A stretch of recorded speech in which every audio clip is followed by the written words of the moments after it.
शिरोमणि से शून्यता की ओर। और इस श्रृंखला में हमने राजा उज्जियाह के विषय में देखा था कि कैसे परमेश्वर उसको उठाता है। 16 वर्ष की आयु में वो राजा बन जाता है, 52 वर्ष तक वो राज्य करता है। उसकी कीर्ति हर एक क्षेत्र में फैल जाती है। युद्ध के नए नए यंत्रों का वो अपने लोगों से आविष्कार करवाता है। और उसके बाद जब वो इन ऊंचाइयों में पहुंच जाता है तो उसके अंदर घमंड आ जाता है और वो परमेश्वर की आज्ञा की अवहेलना कर देता है। और उसके कारण परमेश्वर उसको उस ऊंचाइयों से नीचाई की ओर ले जाता है और वो एक कोढ़ी होकर अपना जीवन व्यतीत करता है। आज इसी श्रृंखला में हम एक और पात्र पर कुछ देर चर्चा करेंगे और ये नया नियम से लिया गया पात्र है। और ये पात्र जो कि अनजान था, जिसको कोई जानता नहीं था, जिसके परिवार के विषय में, जिसके कुल के विषय में किसी को कोई जानकारी नहीं थी, परमेश्वर ने उसको ऊंचाइयों पर ले गया। लेकिन उन ऊंचाइयों पर वो स्थिर नहीं रहा और उसका परिणाम यह हुआ कि वो शून्यता की ओर आ गया। और ये वो पात्र है जिसे हम यहूदा इस्करियोती के नाम से जानते हैं। यहूदा इस्करियोती एक अनजान व्यक्ति था। इसका कहीं पर कोई भी उल्लेख नहीं पाया जाता है इसके पहले, जबकि यीशु मसीह ने उसका चुनाव किया। और यहूदा इस्करियोती एकमात्र ऐसा शिष्य था जो गलील से नहीं था। यीशु मसीह स्वयं गलीली थे, गलील के रहने वाले थे और उनके शेष 11 शिष्य भी गलील के ही थे। लेकिन यहूदा इस्करियोती गलील का नहीं था और प्रभु यीशु मसीह ने उसको बुलाया, उसको आमंत्रित किया, उसको अपने साथ रखा, उसको प्रशिक्षित किया और उसको अपना चेला। और जब हम देखते हैं लूका रचित सुसमाचार उसके 6वें अध्याय के 13वें पद में यीशु मसीह उसको न सिर्फ चेले का, लेकिन लिखा हुआ है जब दिन हुआ तो उसने अपने चेलों को बुलाकर उनमें से 12 चुन लिए और उनको प्रेरित कहा। अर्थात यीशु मसीह ने जो चेले आमंत्रित किए थे, जो चेले बुलाए थे, उसमें से भी उसने 12 को चुना और उन 12 को उसने एक नया नाम दिया, प्रेरित का। और इसके लिए लिख रहा है 16वें पद में, और याकूब का बेटा यहूदा और यहूदा इस्करियोती को जो उसका पकड़वाने वाला बना, उसको भी उसने अपने इन 12 प्रेरितों में स्थान दिया था। और इस प्रकार से हम देखते हैं कि कैसे परमेश्वर ने प्रभु यीशु मसीह के माध्यम से एक व्यक्ति को इतना ऊंचा पद कि वो उसके पुत्र हमारे प्रभु यीशु मसीह के चेले और उसके बाद प्रेरित होने का पद प्राप्त कर सके। और यहूदा उस पद तक पहुंच गया और ना सिर्फ वहां तक पहुंचा, लेकिन वो यीशु मसीह के साथ साथ रहता था, आश्चर्य कर्मों को देखता था। और जब चेलों ने आश्चर्य कर्म किए तो निश्चित है कि उसने भी आश्चर्य कर्म किए होंगे।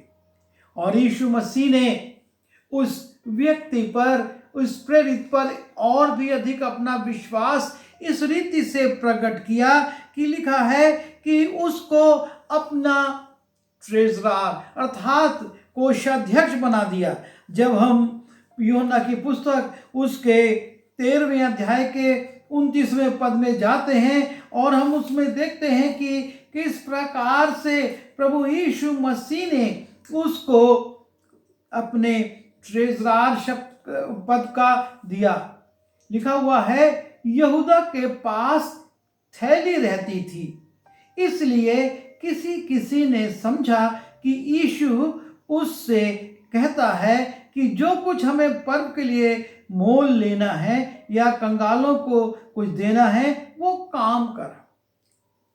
जब यीशु मसीह जान लेते हैं कि यहूदा इस्करियोती उनको पकड़वाने वाला है, उसके बावजूद भी यीशु मसीह ना तो उससे प्रेरित पद का लेते हैं और ना उससे अपनी थैली वापस मांगते, अर्थात तू अब इस पद को छोड़ दे, ट्रेजरार पद को, कोषाध्यक्ष होने के पद को छोड़ दे।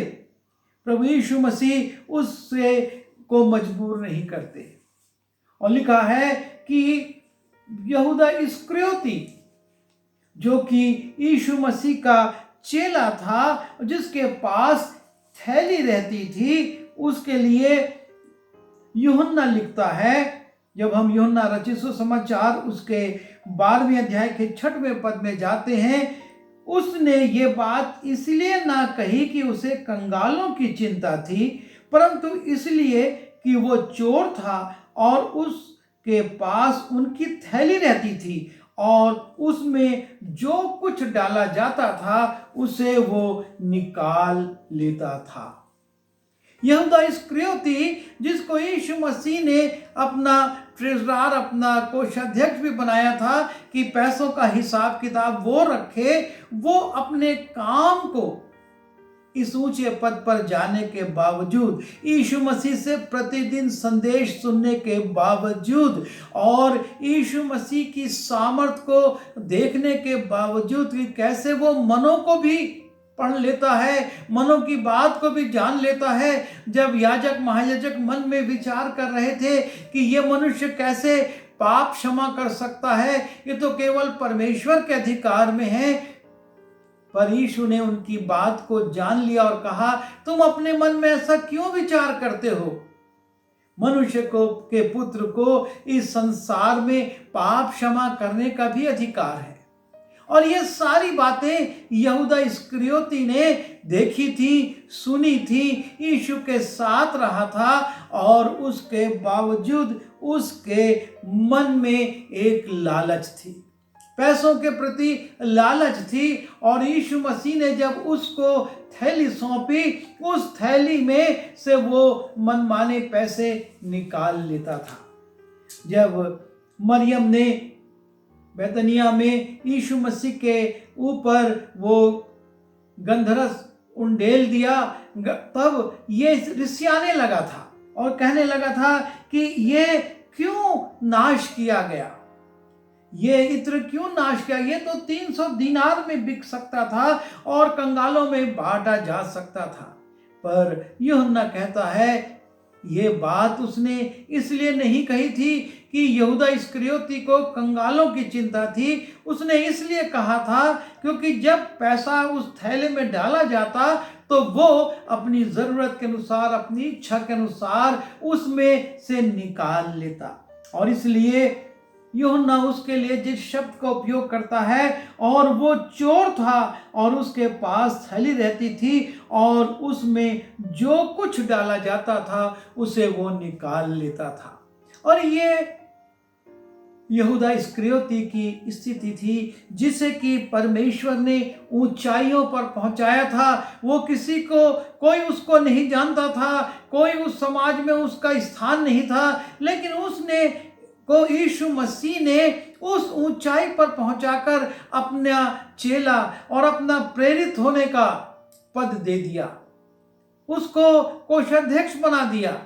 और उसके बावजूद भी उन ऊंचाइयों पर वो अपने जीवन में उस काम को करता है जो उचित नहीं था, जो परमेश्वर की दृष्टि में बिल्कुल अनुचित था, क्योंकि उसने 10 आज्ञाओं में भी 2 बार कहा है तू चोरी ना करना, और दूसरा कहा तू किसी वस्तु की लालच ना करना। और इन दोनों आज्ञाओं का वो उल्लंघन करता था। वो बिना बताए पैसा निकाल लेता था और जो पैसा यीशु मसीह को सेवकाई के लिए दिया जाता था उसकी वो लालच करता था। और उसके जीवन में इस रीति से उस ऊंचाई पर रहते हुए पतन आने लगा। वो चोरी करने लगा, वो परमेश्वर की दृष्टि में दोषी हो गया। और ना सिर्फ वो दोषी हुआ, लेकिन हम देखते हैं कि वो यीशु मसीह को सर्वोच्च स्थान नहीं देता था। उसके मन में यीशु मसीह के लिए सर्वोच्च सम्मान नहीं था। और इसलिए लिखा है, तब मरियम ने जटामासी का आधा सेर बहुमूल्य इत्र लेकर यीशु के पांव पर डाला और अपने बालों से उसके पांव पोंछे, और इत्र की सुगंध से घर सुगंधित हो गया। परंतु उसके चेलों में से यहूदा इस्करियोती नाम एक चेला, जो उसे पकड़वाने वाला था, कहने लगा, इस इत्र को 300 दीनार में बेचकर कंगालों को क्यों ना दिया गया। वो यीशु मसीह को प्रमुख स्थान नहीं देता था। वो सोच रहा था कि यीशु मसीह के ऊपर जो ये इत्र डाला गया है, इस प्रकार इस स्त्री ने इस इत्र को नष्ट कर दिया, इसकी बहुमूल्यता को समाप्त कर दिया। अरे, इसको तो रईसों को लगाना के लिए चाहिए और वो इसकी मुंह मांगी कीमत देते हैं और हमको एक अच्छी कीमत मिल जाती। इस स्त्री ने क्यों ऐसा करा? वो यीशु मसीह को प्रथम स्थान भी नहीं देता था। और उसके जीवन में जो ढलाव आया, और जब हम यूहन्ना उसके 12वें अध्याय के 3 पद से 5वें पद में पढ़े हैं कि किस प्रकार से उसने यीशु मसीह की उपेक्षा कर दी। कंगालों के लिए वो सोचता है कि उनको पैसा बांटा जाता, ना कि इत्र यीशु मसीह के पैरों पर उंडेला जाता। और ये सारी बातें उसके जीवन में एक पतन को लाने लगती हैं। हम परमेश्वर के वचन को हमेशा पढ़ते हैं, संदेशों को सुनते हैं, लेकिन उनका प्रभाव हमारे जीवन पर क्या होता है? यहूदा इस्करियोती लगातार यीशु मसीह के साथ साथ रहता था, उसके संदेशों को सुनता था, उसके किए हुए कामों को अपनी आंखों से देखता था। उसके बावजूद उसके जीवन में ना यीशु मसीह के प्रति वो प्रथम स्थान था, आदर मान था, ना वो यीशु मसीह से डरता था कि यीशु मसीह जो सब मन की बातों को जानता है, अगर मैं पैसा निकाल लूंगा तो वो जान लेगा। और वो चोरी भी करता था, वो लालच भी करता था, और इस प्रकार से एक एक करके पतन उसके जीवन में आने लगा। हमारे जीवन में एक दिन में पतन नहीं आ जाता, लेकिन हम धीरे धीरे धीरे धीरे उस ऊंचाई से नीचे के मार्ग की ओर बढ़ने लगते हैं। और इसलिए बहुत जरूरी है कि छोटी सी छोटी गलतियों को भी हम नजरअंदाज ना करें और उनको अपने जीवन से अलग करें, क्योंकि सुलेमान भी कहता है, इन छोटी लोमड़ियों को पकड़ लो, क्योंकि ये हमारी दाग की बारी के फूलों को खा लेंगी, उसको काट देंगी, और जब फूल नहीं होंगे तो दाग की बारी में फल कैसे आएगा। ये जरूरी है कि छोटे छोटी गलतियां जो हैं, हम उनको देखें और उनको अपने जीवन से अलग करें। हम देखते हैं कि ना सिर्फ वो ये काम करता है, लेकिन मत्ती रचित सुसमाचार उसके 26वें अध्याय के 14वें पद से जब हम जाते हैं, तब लिखा है, तब यहूदा इस्करियोती नाम 12 चेलों में से एक ने महायाजकों के पास जाकर कहा, यदि मैं उसे तुम्हारे हाथ पकड़वा दूं तो मुझे क्या दोगे? उन्होंने उसे 30 चांदी के सिक्के तौल कर दे दिए, और वो उसी समय से उसे पकड़वाने का अवसर ढूंढने लगा। ना सिर्फ उसके जीवन में चोरी थी, लालच थी, लेकिन वो यीशु मसीह का शत्रु बन गया। वो उसको उन लोगों के हाथ में जो उसको पकड़ना चाहते थे, जो उसको बांध कर ले जाना और दंडित करना चाहते थे, उनके हाथ में सौंपने के लिए तैयार हो गया और एक सौदा भी कर लिया। 30 चांदी के सिक्के उसने ले लिए और ये अवसर ढूंढने लिखा है, और वो उसी समय से पकड़वाने का अवसर ढूंढने लगा। वो इस अवसर की तलाश में हो गया कि कब कहाँ कैसे मैं यीशु मसीह को इन याजकों और महायाजकों के हाथ में पकड़वाऊं। और वो उसके साथ एक धोखा करता है।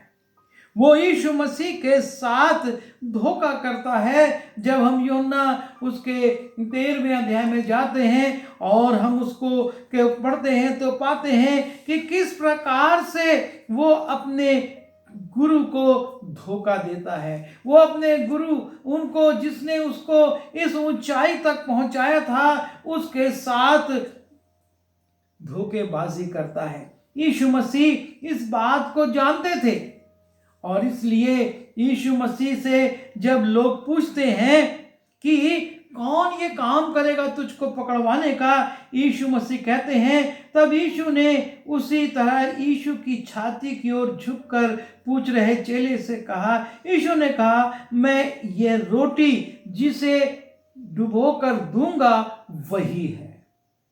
और उसने टुकड़ा डुबोकर शिमोन के पुत्र यहूदा इस्करियोती को दिया। यीशु मसीह इस बात को जानता था कि ये मेरा प्रेरित है, ये मेरा ट्रेजरार है, लेकिन ये ही वो गलत काम करेगा और मुझको पकड़वाएगा। और उसने उस चिन्ह के रूप में रोटी के टुकड़े को दाखरस में डुबोकर शिमोन के पुत्र यहूदा इस्करियोती को दे दिया। और तब लिखा है कि उसमें तुरंत दुष्ट आत्मा समा गई। पहले वो शैतान का काम कर रहा था और अब शैतान उसके अंदर प्रवेश कर गया। यही लापरवाही का परिणाम होता है। जब लापरवाही की जाती है तो वो दुष्ट पहले हमको अपना टूल बनाता है, अपना औजार बनाता है और उसके बाद धीरे से वो हमारे जीवन में प्रवेश कर जाता है। और जब वो प्रवेश कर जाता है तो हमसे निकृष्ट काम कराने के लिए हमको मजबूर कर देता है। और ये यहूदा इस्करियोती भी अब यीशु मसीह को पकड़वाने के लिए जो षड्यंत्र रचा है और उसका चिन्ह उसने ये दिया कि मैं जिसे चूमूं वही है और उसे पकड़कर संभाल कर ले जाना। जब हम मत्ती रचित सुसमाचार उसके 26वें अध्याय में जाते हैं, 47वें पद से 50वें पद को देखते हैं, लिखा है, वो ये कह ही रहा था कि देखो यहूदा जो 12 में से एक था आया और उसके साथ महायाजकों और लोगों और पुरनियों के साथ बड़ी भीड़ तलवारें लिए हुई आईं और उसके पकड़वाने वाले ने उन्हें यह पता दिया था कि जिसको मैं चूम लूं वही है, उसे पकड़ लेना। और तुरंत यीशु के पास आकर कहा, हे रब्बी नमस्कार, और उसको बहुत चूमा। और इस प्रकार से प्रभु यीशु मसीह का चेला, उसके द्वारा नियुक्त किया गया प्रेरित, जो जिसके पास सारी थैली रहती थी, सारा पैसा रहता था, वो यीशु मसीह को चूम कर पकड़वा देता है। और ये है उसके पतन का चरम बिंदु, जहां पर कि वो पतित होकर उस ऊंचाई से अब यीशु मसीह के पकड़वाने वालों में आ चुका है। और यीशु मसीह ये जानते थे और इसलिए यीशु मसीह उससे कहते हैं कि हे मित्र, क्या तू मुझे चूम कर पकड़वाना चाहता है? यीशु ने उससे कहा, हे मित्र, जिस काम के लिए तू आया है उसे कर ले। तू मुझको चूमने इसलिए नहीं आया कि तू मेरा मित्र है, तू मेरा चेला है, तुझको मैंने प्रेरित नियुक्त किया है, लेकिन तू एक चिन्ह के रूप में यह काम कर रहा है। और यहूदा इस्करियोती, जो कि यीशु मसीह के शिष्यों में शिरोमणि बन चुका था, ऊंचाइयों पर पहुंच चुका था, अब शून्यता की ओर बढ़ा जा रहा है। और मत्ती रचित सुसमाचार उसके 27वें अध्याय के 3 पद में लिखा है, जब उसके पकड़वाने वाले यहूदा ने देखा कि वो दोषी ठहराया गया है तो वो पछताया और वे 30 चांदी के सिक्के महायाजकों और पुरनियों के पास फिर लाया। वो अब पछता रहा है, लेकिन समय निकल चुका है। वो कहता है, मैंने निर्दोष को घात के लिए पकड़वाकर पाप किया है। पर ये याजक महायाजक कहते हैं कि हमें इससे क्या, तू ही जान। तूने पैसा लिया और पकड़वाया। और वो इस बात से, इस प्रकार से, इस पतन से इतना ज्यादा शोकित हो जाता है कि उसके सोचने समझने की शक्ति समाप्त हो जाती है और उसको लगता है कि अब सब मुझ पर हंस रहे होंगे, मैं दुनिया में अपने गुरु को पकड़वाने वाला बन गया। और तब वो दुष्ट जो उसके अंदर प्रवेश कर गया था उससे कहता है, अब तेरा जीना बेकार है और तू अब मत जी। और लिखा है, तब वो उन सिक्कों को मंदिर में फेंक कर चला गया और जाकर अपने आप को फांसी दी। यह होता है कि वो जो शिरोमणि शिष्य था, आज वो उन सिक्कों को फेंक कर चला गया और उसने अपने आप को फांसी दे दी। और उस दाम से एक खेत खरीदा गया जिसमें कि जो परदेशी लोग थे उनका वो कब्रिस्तान बन गया। ये होता है उन ऊंचाइयों पर जाने के बाद, जब मनुष्य अपने आप को स्थिर नहीं रख पाता है तो उसके जीवन में इसी प्रकार का पतन आ जाता है। और इस व्यक्ति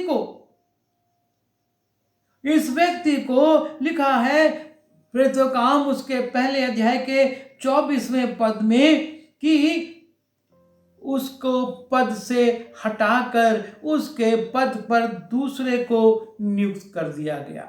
अब वो उस पद से हट गया, उसका नामो निशान मिट गया। और लिखा है, और